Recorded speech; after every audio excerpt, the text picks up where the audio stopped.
সমস্ত রাজনৈতিক দল কখনো বাবা সাহেব আম্বেদকর, কখনো এসসি এসটি নির্যাতন নিয়ে বিভিন্ন সময় পার্লামেন্টকে অচল পর্যন্ত করে দেন। কিন্তু পশ্চিমবঙ্গের তফসিলি সম্প্রদায়ের মানুষ কি অবস্থায় আছে তার সবচেয়ে বড় প্রমাণ হচ্ছে আজকের ঘটনা। বিগত কয়েক বছর ধরে পশ্চিমবঙ্গের সবচেয়ে বেশি তফসিলি জাতি উপজাতির মানুষ খুন হয়েছে। আজকে সাগর বিধানসভায় আমাদের স্থানীয় নেতা, তফসিলি মোর্চার নেতা ত্রিদীপ চালি, তার বাবা ত্রিলোকেশ চালির উপরে গুলি চালানো হলো। তিনি মৃত্যুর সঙ্গে লড়াই করছেন। এই রাজ্যে কোনো আইনের শাসন নেই। এই রাজ্যে প্রান্তিক মানুষরা প্রতিনিয়ত আক্রান্ত, রক্তাক্ত, ক্ষতবিক্ষত।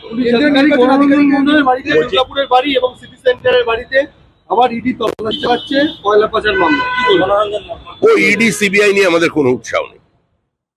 ইডি কি করছে, সিবিআই কি করছে, তাদের কাজের গতি নিয়ে আমাদেরই মনে প্রশ্নচিহ্ন আছে। এ নিয়ে আমরা কিছু বলতে চাই না, কারণ দীর্ঘদিন ধরে এসব নিয়ে আলোচনা করে আমরা ক্লান্ত। হুমায়ুন কবিরের স্ত্রীকে আজকে তলব করা হয়েছে, টাকা নিয়ে ঘোড়া কেনা বেচা আশঙ্কা করছেন মুখ্যমন্ত্রী। কালকে ধর্ণা মঞ্চের শেষে তিনি এই কথাটা বললেন। দলের ওপর থেকে সম্পূর্ণ নিয়ন্ত্রণ হারিয়ে ফেলেছেন মুখ্যমন্ত্রী। তো জানেন গভীর রাতে কোথায় কে ট্রেনিং করে, কিন্তু ওই সমস্ত রিজেক্টেড টেন্টেড এলিমেন্টদের নিয়ে বিজেপি তার সরকার তৈরি করবে না। মানে জ্ঞানেশ কুমার যেতেই প্রত্যাহার কেন? জ্ঞানেশ কুমার চলে গেলেন প্রত্যাহার? অনেকগুলো বিষয় আছে। পরিবর্তন যাত্রা বেরিয়েছে, সেখান থেকে দৃষ্টি ঘোরানোর জন্য ধর্ণা মঞ্চ। ধর্ণা মঞ্চ তো অসাড়। এই প্রথম মুখ্যমন্ত্রী কোনো ধর্ণা হলো প্রাণহীন, যেখানে কোনো তাপও নেই, চাপও নেই। এখন জ্ঞানেশ কুমারও চলে গেছেন, আমাদেরও পরিবর্তন যাত্রা শেষ, উনিও তুলে নিয়েছেন। জলাভূমি ভরাট করার ঘটনায় হুমায়ুন কবিরের স্ত্রীকে আজকে মুর্শিদাবাদের শক্তিপুর থানায় তলব করেছে পুলিশ। হুমায়ুন কবিরের স্ত্রীকে জলাভূমি ভরাট করে বাড়ি তৈরির মামলায় আজকে হুমায়ুন কবিরের স্ত্রীকে শক্তিপুর থানায় তলব করা হয়েছে বারবার। এবং গোটা কলকাতা শহরের পার্শ্ববর্তী অঞ্চলে যান না, আপনি এয়ারপোর্টে দেখুন একটার পর একটা জমি কিভাবে দখল হয়েছে। এয়ারপোর্ট থেকে বেরোবেন সোজাসুজি, আপনার ওই মাজারার মন্দিরের গলি দিয়ে ঢুকবেন, বাঁদিকে দেখবেন সুদৃশ্য হোটেল, সেটা একটা ডোবা বুঝিয়ে তৈরি হলো। দমদম জুড়ে চলেছে পুকুর বোঝানোর কারবার। আমাদের মেয়র একবার বলেছিলেন ফিরাদ হাকিম কঠোর ব্যবস্থা নেবেন। উনি যত কঠোর স্টেটমেন্ট দিলেন, তারপরে আরো কঠোরতার সঙ্গে বোঝানো শুরু হয়ে গেল। হুমায়ুন কবিরকে ডাকা হচ্ছে এই কারণে, এটা তৃণমূলের পারিবারিক ব্যাপার। ওরা বোঝাতে চাইছে যে হুমায়ুন কবির আমাদের লোক নন, আর হুমায়ুন কবির মাধ্যমে আরো কিছু আসনে জিতে আসা যায়, ভবিষ্যতে ওদের সরকার গঠন করতে সাহায্য করবে। হুমায়ুন কবির সম্পূর্ণভাবেই তৃণমূলের প্ল্যান বি। হুমায়ুনই তৃণমূল, তৃণমূলই হুমায়ুন। বৈঠকের দ্বিতীয় দিনে কড়া কমিশন ভোট পরবর্তী হিংসা নিয়ে ওয়াকিবহাল নির্বাচন কমিশন 2021-এর ভোট পরবর্তী হিংসার জায়গায় সেই অফিসারদের বিরুদ্ধে কি ব্যবস্থা নেওয়া হয়েছে সেই সম্পর্কে জানতে চেয়েছেন জ্ঞানেশ কুমার। ও অনেক জানাজানির সময় পেরিয়ে গেছে।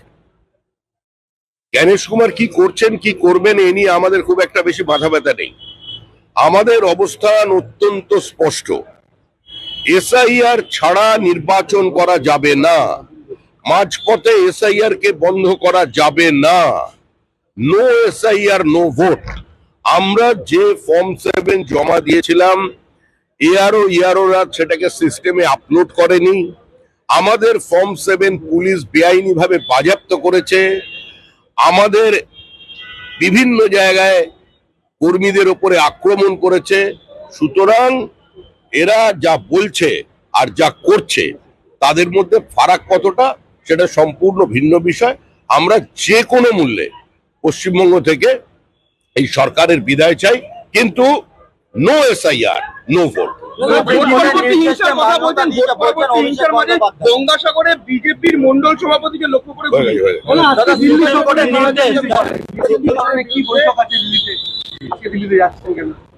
ভোটের আগে কিসের বৈঠক থাকে, সেই বৈঠকেই যাচ্ছি। দাদা, সুপ্রিম কোর্টের নির্দেশ মান্যতা দিয়েছে বলছেন অভিষেক বন্দ্যোপাধ্যায়। সুপ্রিম কোর্টের নির্দেশে কি বলা হয়েছে?